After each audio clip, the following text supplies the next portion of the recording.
So my most meaningful tattoo, I've been working on it a little bit. I still have a little bit more work to do on it, but it's actually my back.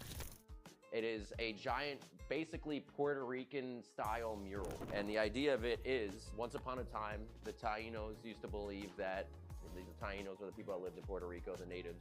They used to believe that there was two gods, and there was like a mother god. The mother god created these two gods, their two sons, and basically they fought over the island.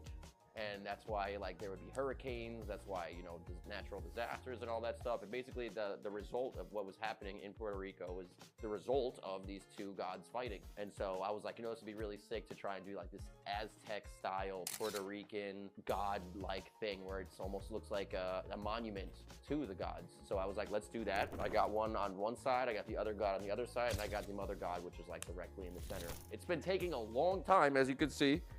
We still got to do some details here and there. Originally, I was going to color it because I'm a big color guy. All my tattoos were supposed to be colored, but now look at me.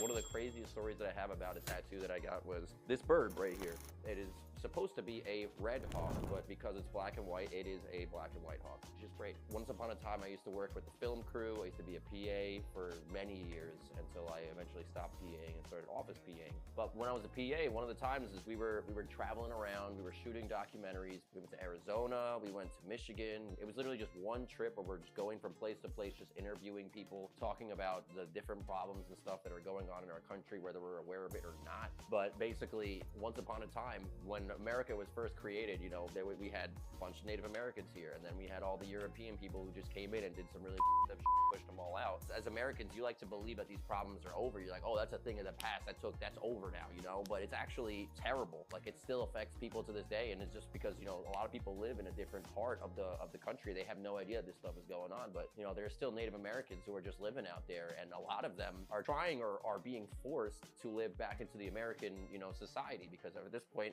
America is this whole giant piece of land, and everybody is expected to follow the same rules and stuff.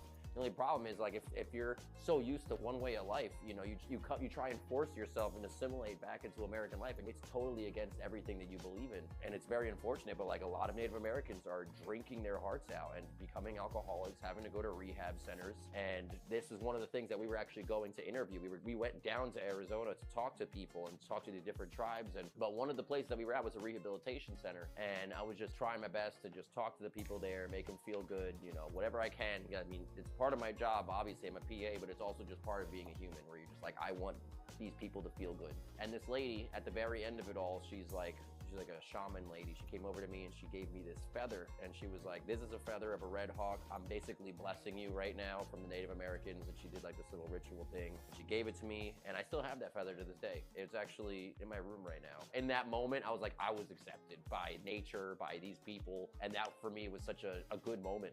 I was like, I want to get that tattooed on me. And I did.